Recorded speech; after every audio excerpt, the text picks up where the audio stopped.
Hello, my name's Rebecca Richardson, but most people call me Becky, and today I thought we could talk about the books I read in 2018. As I've mentioned before on this channel, I don't read too much at the moment, but I'm getting better at it and I'm trying to read more, and that's a big reason why I started this channel. So the books I read in 2018 are actually less, I think, than the books I've read so far in 2019, which is why I can do a whole video of them because there's so few. There are 7 books on this list, all of them being quite popular books that I imagine everybody's heard of already.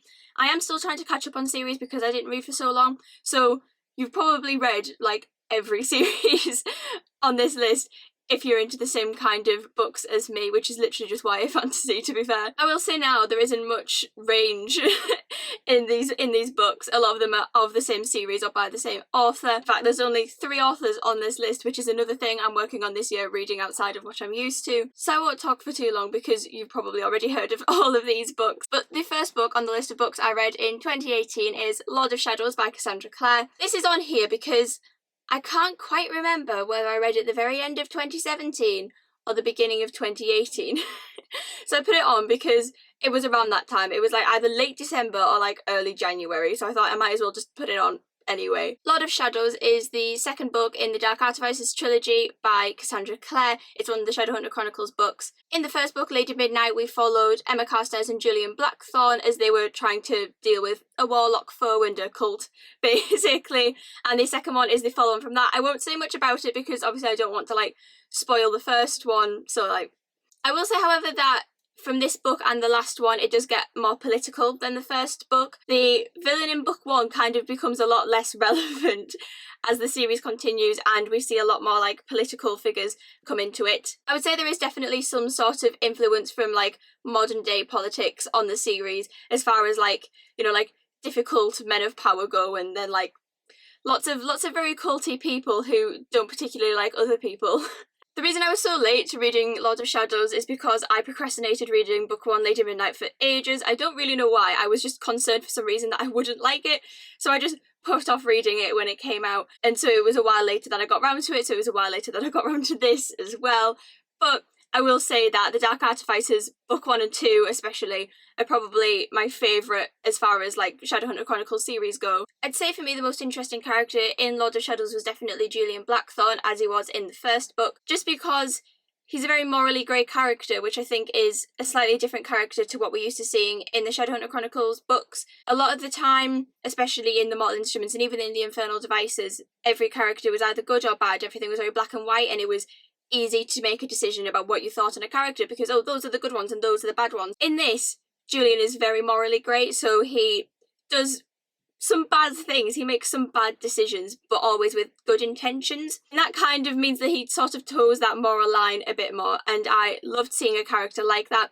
Those kind of characters are my favourite because I think they're the most realistic. In real life, nobody is all good or all bad, and I think that was the first time that we've properly seen that in a Shadowhunters book. And of course, he's also the inquisitive one, I guess, of the group, and so a lot of the plot revolved around Julian doing things and scheming things and creating all of these big plots. And that's something that I've always very much liked about his character, is that he sort of comes up with these amazing schemes, and a lot of the time they're not even explained to the reader until the last minute. If anybody has read this book or knows anyone who's read this book, then you will know just how sad it is. Obviously, I can't say why it's sad, but I think it's just sort of a known thing that everybody cried reading the end of Lord of Shadows, which I do think has been the most sad ending and the most shocking ending of any of Cassandra Clare's books so far. And I'd say it was the riskiest plot choice so far. I'm trying just not to say anything in case somebody hasn't read this yet. I also really love the theme of family in the Dark Artificers. Another thing that I always loved about Julian is the fact that he's just raised all of his younger siblings, and by Queen of Air and Darkness it becomes quite prominent that everybody just sort of sees him as the Blackthorne dad. You hear of the younger ones kind of referring to him as a father figure, and other people looking in on the Blackthorne family see him as the children's father figure. I think that theme of family that runs throughout is just really great. A lot of the decisions Julian makes for his family are very much like the idea that, he would burn the world down for those kids, and I think that's something that a lot of people don't like, but I think in someone who sort of has children at this point, it's a very common thing. And I feel like so far we haven't had a proper strong family feel to any of them, and that's why I really loved having like this massive Blackthorn family all like taking care of each other. There's also a lot of fairies in Lord of Shadows and Queen of Air and Darkness. A lot of the Dark Artificer seems to centre around the sort of fairy world and the sort of politics that brings into it, as well as the actual Shadowhunter politics taking place. So I would say that if you're somebody who prefers like Fae style books, the Dark Artificers is definitely a very good one. However, the only thing I found about this particular series is that you do definitely need knowledge of the other Shadowhunter Chronicles books to get through it. You probably could read it without the others, but based on the fact that it takes place after the Mortal Instruments plotline, a lot of it is the fallout of the end of the Mortal Instruments. So if you haven't read that, then A, it would be quite a large spoiler, and B, it probably wouldn't make too much sense. Lord of Shadows was probably my second favourite in the series. The first one was my favourite, Queen of Air and Darkness, the last one was my least favourite, but I suppose middle books for me are never like overly amazing. They're never the one that I'm like, oh yeah, the middle book was like the best one. However, I did still thoroughly enjoy this. And like I said, it wasn't like my least favourite, it was my second favourite. I do think there was a certain vibe to this in the first book, Lady Midnight, that was kind of dropped in the rest of the series, and I do kind of wish I could go back and reread this now and the first one to relive that. I'd say the one issue I had with Lord of Shadows is that there was a lot of new characters introduced that sort of became more prominent. This continued into Queen of Air and Darkness and led to far too many characters and character perspectives, and it just kind of ruined it a little bit. And I did feel that starting to creep in Lord of Shadows. So it was sort of a warning, I guess, of what was to come. And I found myself having to try and remember so many names, and by the end of it, I was just like, I don't even know who you are. I have no idea who any of you are. That was the one thing I'd say that I struggled with this, was just being expected to remember all of these new people who didn't even show up that often, but when they did, you were just expected to know who they were, and it was just quite a difficult thing for me to wrap my head around. Other than that, though, I did thoroughly enjoy this book. Julian Blackthorne is one of my favourite characters. Emma Carstairs is my favourite female protagonist out of the Shadowhunter Chronicles series, and I'd say Lady Midnight and Lord of Shadows definitely made the Dark Artificers possibly my favourite Shadowhunter series. The second book I read in 2018 is Throne of Glass by Sarah J Maas. I will say that towards the beginning of the series, Throne of Glass wasn't my favourite. When I picked up this, like, beginning of last year, I kind of went into it a bit blind. I'd seen a lot of it on Tumblr, which was basically why I chose to read it, because I knew that a lot of people loved this series. All I really knew is that it was about an assassin, but going into it, I didn't really know anything else. I do find it difficult now to look back on how I felt about Throne of Glass when I first read this book, because I've read the whole series now, and I do love the last ones, and I do kind of wish I could go back and reread this one just for kind of like the nostalgia, I guess, of seeing everybody again at the beginning of their journey. But when I first read Throne of Glass, I wasn't overly fond of it. I'd say the first book out of maybe the first 4 was one of the best ones, just because it was new to me, and I went into it and I was like, oh, there's an assassin and there's all this stuff going on, we're fighting people. It was like really cool. It was exciting to read about. If you haven't read Throne of Glass, it follows Celaena Sardothien, who is known as Ardalan's assassin. She is finally freed from this labour camp she's in by the Prince of Ardalan when he chooses her as a champion for this sort of fight to the death sort of thing that the king has going on to choose his next champion. So throughout the book, we follow Celaena as she is freed from the labour camp and is taken to the castle to live there whilst this competition is taking place. She basically goes along with it because she's under the belief that if she wins, she'll be the king's assassin for so many years, and then she will be freed and she'll get to live her life in freedom once again. I think the competition plotline throughout this book was partly what made it like exciting, just because it's quite a common plotline, I think, in a lot of books. You quite often see this sort of competition, fight to the death, who's the strongest kind of thing. You know, the Hunger Games comes to mind. That sort of, like, vibe. And it is a trope, I guess, at this point that I do enjoy reading about. I also liked all of the other characters and how Celaena stood out among them. At first, she did annoy me a little bit because she's very headstrong, but she can be very aggressive. But as the series continued, I can now say that Celaena is probably one of my favourite ever fictional characters. As far as the other characters in this book go, there was a few of them I liked and a few of them I didn't like. I'd say in this book I liked everybody. You sort of had like a main 4 who showed up a lot. You had Celaena, then there was Nehemia, Dorian and Chaol.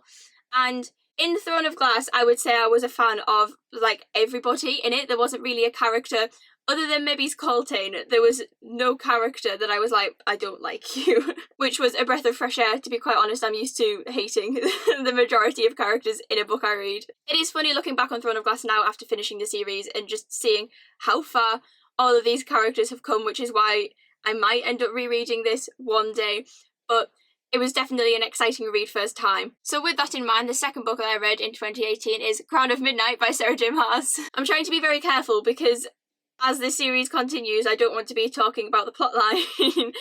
Otherwise, we're going to have the same issue as with Lord of Shadows, where I'm just spoiling the previous books. But in a very vague summary, we are again following Celaena Sardothien, but after the competition at this point, a lot comes out in the first book to do with, like, magic and things, and this is more about her exploring what she's basically been dealt and what she's been told she has to do whilst also working for the king. You definitely see the darker themes that continue into the rest of the series starting to appear in this book, but I don't think I realised that first time. Looking back on it now, I can think that was the beginning of everything that was to come. You sort of saw the beginning of Celaena's moral conflicts and all of the issues she has going on around her and all the things she has to deal with. You can sort of see all of these conflicts within herself and who she is coming to the surface. It is definitely darker, this book. We take quite a turn towards the end with a particular death.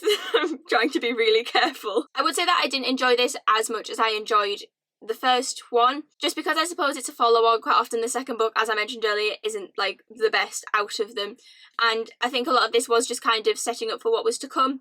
However, I do know that the first two were a lot of people's favourites out of the series because of the very quick 180 that the end of this book does going into the next one, which came out of nowhere for me, but I actually quite appreciated it. Basically, I always like to think that I know what's going to happen in a series, and I fully thought I knew what was going down with this series. Looking at the titles of the other books, I was like 99% sure she was going to marry Dorian, and then the rest of the series was going to be about her being like Queen of Ardalan or something. Oh, was I wrong? Obviously, I can't give anything away, but the end of this book pulls a real 180 and just gets very different very quickly, to the point where even I was like, oh wow. But it's something that I was quite glad happened and that I was excited to see continue. But again, looking back on Crown of Midnight now, I will say that the one thing that I massively appreciate in it is the sort of beginning of those internal conflicts that Celaena faces, because it is a theme that continues throughout the rest of the series, with her thinking, am I a bad person because I've done these things, or am I a good person because I'm trying to do this? Who do I want to be as a person is a big question that we see, especially in these earlier books. I know I just mentioned a moment before that I liked all of the characters in Throne of Glass, but that was literally just for the first book, Throne of Glass. In book 2, I started going off people a little bit. I'd say that Celaena, throughout the series, I only liked her more. Dorian, again, I only liked him more. Chaol... They are the three main characters of this book, but I very quickly went off Chaol Westfall towards the end of this, and he just made it worse for himself as the series went on. So we kind of lost the whole, oh wow, I really like everybody in this is great feel in this one. But it was nice to actually like the main character. Quite often I find YA female protagonist can be quite flimsy, but Celaena Sardothien is like the opposite of that, and I love her. If I had to describe Crown of Midnight, I'd say that it's sort of like the dawn for the rest of the series. This is sort of the book where you know something's about to change, you know things are going to start happening, and looking back on it now, that's how I sort of see this, is sort of like the step through the door for what else was to come. It's the beginning of all of these darker themes just slowly creeping up in a way that I don't think you notice reading it, but when you look back you're like, oh, that was where it began. And so this is another one that at some point I might choose to reread. The fourth book I read in 2018, no surprise really, Heir of Fire by Sarah J Maas. I promise I'm not going through every Throne of Glass book in this series. There's one more after this. That's it, I promise. Again, not giving away too much of the plot line. This one was definitely very different to the original two. I know a lot of people didn't actually get through this book and they gave up on Throne of Glass about halfway through this book. To not give much away, we follow Celaena again, but this time she's been sent on a mission by the king to a different continent. However, she doesn't particularly obey his orders while she's there, and instead spends a lot of time sort of worrying about herself and what her life's becoming and who she's supposed to be. While she's there, she meets a certain Rowan Whitethorn, who is a massive character in the rest of the series, and The two of them have a very much enemies to lovers situation going on, which is a trope that I enjoy, whilst Rowan is trying to train her for the fairy queen, I guess, Maeve, who wants to have a discussion with Celaena. A lot of new things are introduced in this book that are massive plot points for the rest of the series. One being the Valg, who are sort of these demons coming to kill everybody. They are first seen in this, and I do like looking back on it and thinking about sort of how all of that was discovered. You know, for a lot of this book, you're like, who are these people? What are they? What's going on? Other things that were sort of introduced in this are definitely Dorian's demise into himself. I think towards the beginning of the series, Dorian is a very confident character. He definitely sort of is assured of himself, but through plots in this that I'm still trying to be very vague about, we see him slowly beginning to unravel. Another thing that is introduced in this book are the witches. I will say, reading this, I literally did not see the point in the witches whatsoever. There was a whole perspective. In fact, a lot of the book was Manon Blackbeard's perspective, and I just didn't understand why she was relevant. The entire book, I was like, why are you here? Why am I supposed to care about you? And it was a little frustrating because I just didn't understand why she was there. Now, I'd like to point out Manon Blackbeard is one of my favourite characters, but in this book, it didn't seem like they were needed. Obviously, looking back on it now, I can see that they were needed for the build-up to the rest of the series, but they didn't really do much in this book that made them relevant to it other than setting up for the next books. I will also say that Heir of Fire was a tad on the boring side. It took me a very long time to read this, which is partially why I read so little books last year, because I can't get halfway through a book and then just start another one. It took me roughly 6 months to read Heir of Fire, just because it was so incredibly boring for a lot of it. I don't even really know, looking back on it, why it was so boring. I suppose partly because the witches were there and I didn't understand why they were there. A lot of the perspective was also from Dorian, and his plotline was a bit odd. He was in a relationship with a character who I didn't see a point for and therefore didn't like, because quite often if a sudden love interest is introduced, they're either there for no other reason than to be the love interest, or they're doing something they shouldn't be doing that will eventually later be revealed. And so I just found myself incredibly frustrated every time Dorian was on the page, because I didn't understand why this other girl was there. I can't remember her name. And I can't remember her name because after this book onwards, I only referred to her as Ned, which if you read the series, probably makes sense. But so I don't know her name, but I do know that she frustrated me quite a lot for no other reason than she didn't seem to be there for a purpose. Obviously, she did eventually have a purpose, and it wasn't far off what I was expecting it to be, but I spent a lot of it being like, why are you here?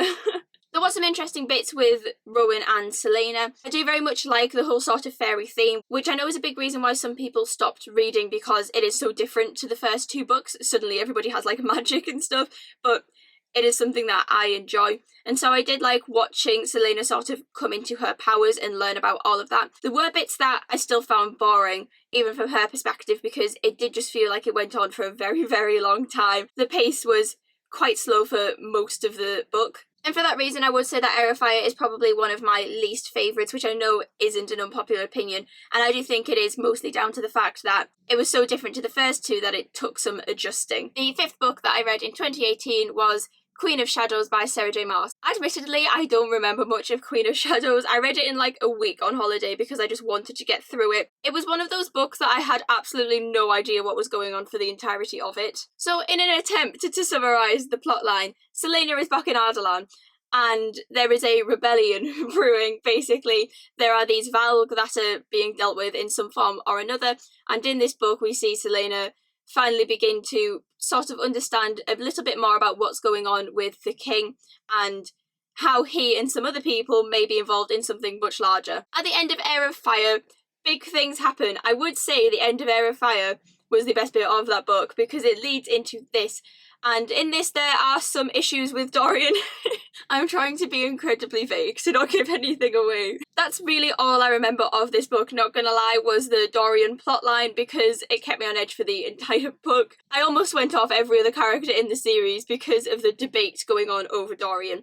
To summarise, for a very specific reason, there was this debate going on over whether or not Dorian should be killed. And everybody who was like, we should kill him, I was like, blocked. Cancelled. But other than that plotline, I don't remember too much of the specifics of what took place. Again, I will class this book as sort of a lead up to the rest of the series. It's another one of those books where you can sort of see everything about to start, and I would say a lot of this is sort of setting up for the next of it. A lot of the series did feel like up to this book felt like we were setting up for books like 5, 6, 7. I think the reason I found this a bit confusing is because a lot of it is just intricate plans and sort of a little bit more political, whilst everybody's trying to, you know, they're running a rebellion, they're trying to work out what's happening with the king, they're making deals with different people, and that is the kind of stuff that just goes straight over my head. The witches did make more sense in this, however. I did finally understand why they were there a little bit more, and I did begin to actually like them as characters. They suddenly seemed relevant, and I was like, oh, okay, we can deal with you now, I suppose you can stay. But at this point there also were a lot more characters in the series, whereas at the beginning it felt like all we had was like Dorian, Selena, Chaol. In this, there was a lot more characters, however not so many that I couldn't keep a track of them. Everybody sort of had a purpose and I knew who they were. I'd say, other than the slight confusion I felt when I was reading this book, probably the most frustrating thing was just Chaol as a person, which is just such a horrible thing to say because I know there's people who like him, but oh my god, did that man frustrate me. Like I said earlier, there was a point where I stopped liking him and he just got worse throughout, and this was kind of when we reached like almost peak worse. Like, a few other things somehow we managed to get worse at, but this was when I was like, oh my god, please just go away for just a slight bit of time so I can deal with your absence. However, other than that, I do remember this book fondly, even if I don't remember too much of it, but I remember enjoying it. Like I said, I read it quick, I read it in a week, so it was something that I felt I could actually sit down and read. There was a faster pace in this than there was in the previous books, and I love a fast pace. I do remember feeling like I just couldn't put it down, which is why I read it so quick, because there was always something happening and I was like, oh, I've got to know what happens next. You know, there was never really a bit that I could leave it on where I wasn't interested in seeing what was going to happen. So despite having a jumbled plotline that I didn't particularly understand, I did enjoy reading it. And you will be glad to know that that is the last Throne of Glass book on this list, because the 6th book I read in 2018 was Queen of Air and Darkness by Cassandra Clare. Again, without giving away too much of the plotline, this is the last book in the Dark Artifices trilogy, and in it again we follow Gillian Blackthorne and Emma Carstairs as they sort of deal with the more political woes that the Shadowhunter world is facing. There is also a lot of fairies in this and fairy politics, as well as the sort of romantic subplots as usual and the whole Parabatai curse thing. I did mention earlier that Queen of Air and Darkness is my least favourite in the trilogy, and that's because it is. In fact, I'd say that I kind of wish sometimes that I just hadn't read this. That sounds bad, right? Because I enjoyed the series, I enjoyed the book. I did enjoy the book. I just felt like it kind of dropped the vibe that we had originally in the first 2 books, and I kind of wish we hadn't done that. Basically, one of the main reasons that I loved the first 2 books in this series so much was because they had a very certain aesthetic to them. You know, everything was it was like sunny, we were in LA, we were like fighting demons, and it just had this really great aesthetic to it. And as much as they were definitely very serious books, I loved all of the characters, I loved the vibe of the whole thing, and we just kind of lost that entirely in Queen of Air and Darkness. Another thing that I didn't really enjoy about Queen of Air and Darkness was the fact that there was like no Julian Blackthorne content. I know that's a controversial thing to say because technically he was in it all the time. He was always on the page. However, for a strong 400 pages of this book, he like wasn't himself. Again, try not to give things away, but he wasn't himself as a person, which meant that he was there, but like he wasn't really there. Don't get me wrong, I did like some of his scenes. Being so careful with my words. I did enjoy some of that Julian's scenes. Specifically the whole bit where he kills a guy and then a kelpie eats his body. I thought that's like one of my favourite scenes in this whole book. I'd say that's one of the most iconic scenes I've ever heard in a book. But it did mean that he wasn't really in it much, and as Julian Blackthorne is my favourite character in the series and one of my favourite characters, I was very excited to see more of him, and it just kind of felt like that was stolen a little bit because we didn't really have him, we had like a different version of him. This book was also very politics centred, as I said. There was less demon fighting in it and more like fairy politics and Shadowhunter politics, which I think is okay to an extent, but I do know a lot of people were starting to wonder when we were going to get back to the demon fighting that they're supposed to be doing, because a lot of it was very political. But I'd say the biggest issue I had with Queen of Air and Darkness was the perspectives. A lot of people said the same thing, and that is that there is far too many perspectives in this book. We're not talking like 3 or 4, we're talking like, I think there's about 9, possibly more in this book, which is so unnecessary. It just was not needed in the book. I think why this happened is because as a fandom, people started to become kind of privileged in thinking about what they could actually demand from Cassandra Clare, and so I saw a lot of people before like this came out saying, oh, my favourite character needs a perspective, or you're like this, or my favourite character needs a perspective, or I'll never read your books again. And it just kind of feel like some of that definitely showed in the book, because everybody and their dog had a perspective. But it wasn't even as if they were necessary. We're talking about side characters who did like one thing, and they'd have a perspective for like 2 paragraphs and then disappear. And in that 2 paragraphs, they'd do nothing. But they were there, and it was so unnecessary. And it reached a point where you kind of lost track of all of the good stuff. It kind of ended up being diluted because the plotline was taking place, but then in between the actual plotline, you had this character's going for a picnic, and it just wasn't needed in any way. There were so many bits that we didn't need to see. We could have just heard being told later.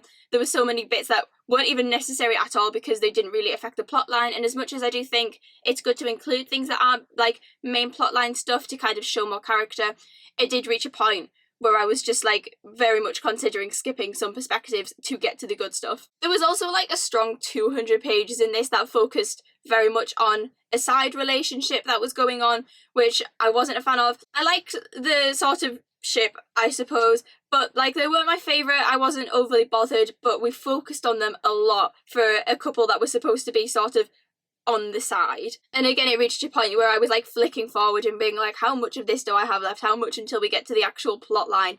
Because we did suddenly seem to derail and the main characters weren't even there, and I was like, hang on a minute, where's the plot gone? However, that being said, there were still things that I enjoyed about Queen of Air and Darkness. One of the things I enjoyed was Thule, which apparently a lot of people didn't like, but I really enjoyed Thule. Thule was a part of this book in which they went to this sort of alternate universe sort of idea, like another world, in which Sebastian Morgenstern had won the war in the Mortal Instruments. So we had sort of like alternate universe versions of all the characters in this, and it was so sad in so many ways. I will say I very nearly cried over Alec and Magnus in that other world. I also nearly cried over Jem. I also nearly cried over Cameron Ashdown, of all people. It was quite an interesting read, but it was also difficult because so much was taking place. But I did enjoy it. I thought it was a good thing to add in. At first I was like, why are we here? What are we doing this for? But over time it began to make sense. I did think Livy in this was great. I thought that was a brilliant sort of way of keeping her relevant, I guess. And I just found the whole Thule bit incredibly interesting. It did definitely feel a bit like Eden Part 2, not gonna lie, but I did think it was really interesting, and I found it a lot more interesting than the Eden plotline in City of Heavenly Fire. I thought that sort of having all of the characters we know in this, but like other versions of them, like the version of them that would have become if Sebastian had won the war, was just so interesting because it made everything so much darker. I also quite enjoyed the whole Parabatai curse in this, which again I know is a very controversial opinion, but I did quite like the way it was dealt with. I will say that I do think it was a cop-out how it was dealt with. I do think we reached a point and it was kind of decided that, well, we can't really deal with this anymore, we'll just choose the easy route out. But I did very much enjoy the big battle and the way that, like, I'm trying not to give things away, but you know, spoiler if you haven't read it, but you know the bit where they become giants and they're like on fire? I did think it was really great. The way I was imagining it in my head made it seem better than it maybe seemed in other people's head, because when it first happened I was a bit like, oh, this is a decision. So I kind of tried to edit it slightly in my head to make it bigger than it was maybe being described in the book. I don't really know why, but the battle that took place at the end of Queen of Air and Darkness for some reason felt less important than the other battles we've seen in these books. I don't particularly know why. It was just as important, I suppose, but I didn't feel as concerned for the characters. You know, people were still being attacked and stuff, but I think I'm used to at this point not expecting anybody major to die. So it was, you know, it was a bit of a shock when Zara stabbed Emma. I was like, oh my god, she's going to kill off a main character. That was the one moment in that battle that I was like actually shook, because I've just got accustomed now with Cassandra Clare books to being like, she might kill off a side character, but she's not going to kill off any like main roles.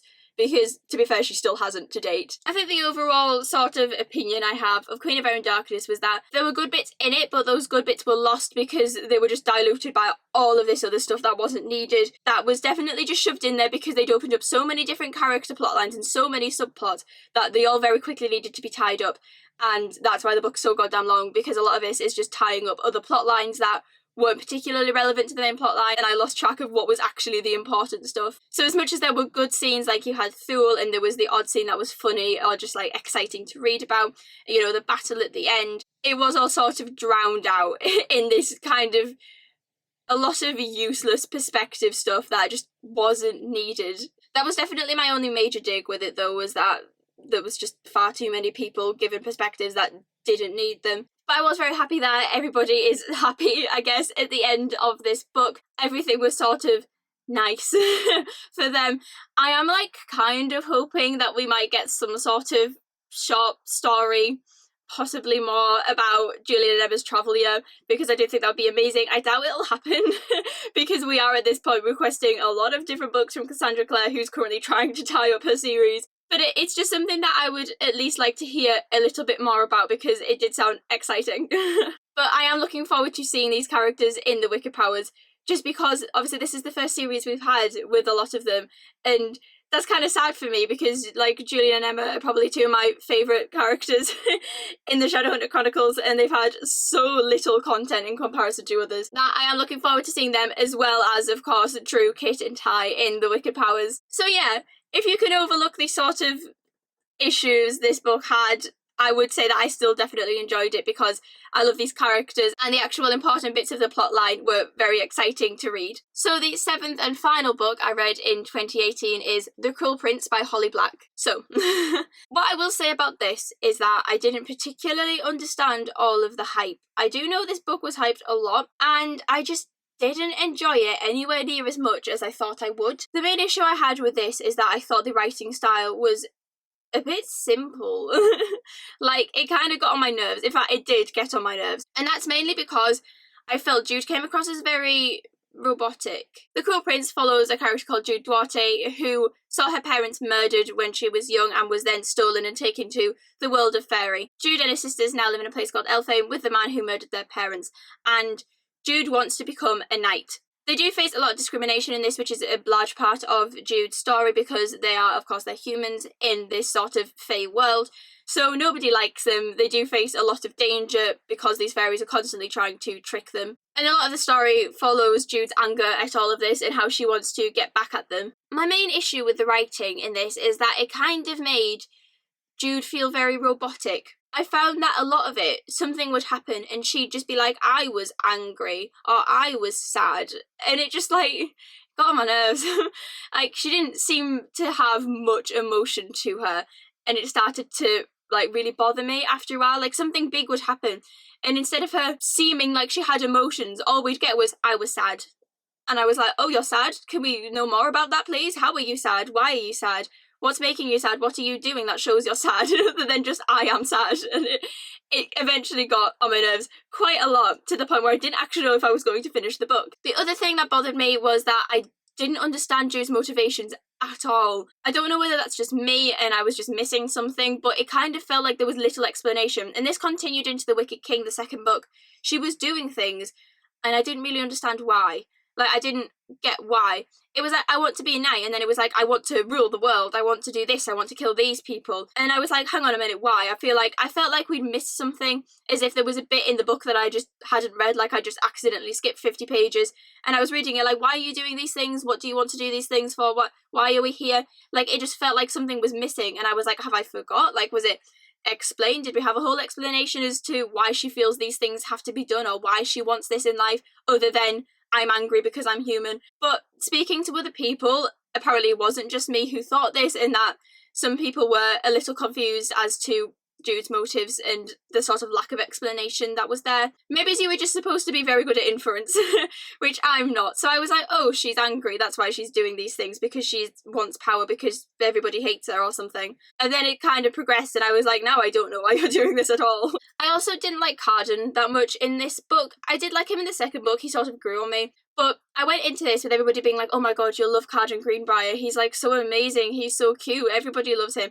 And I was reading it and I was like, wow, you're such a horrible person.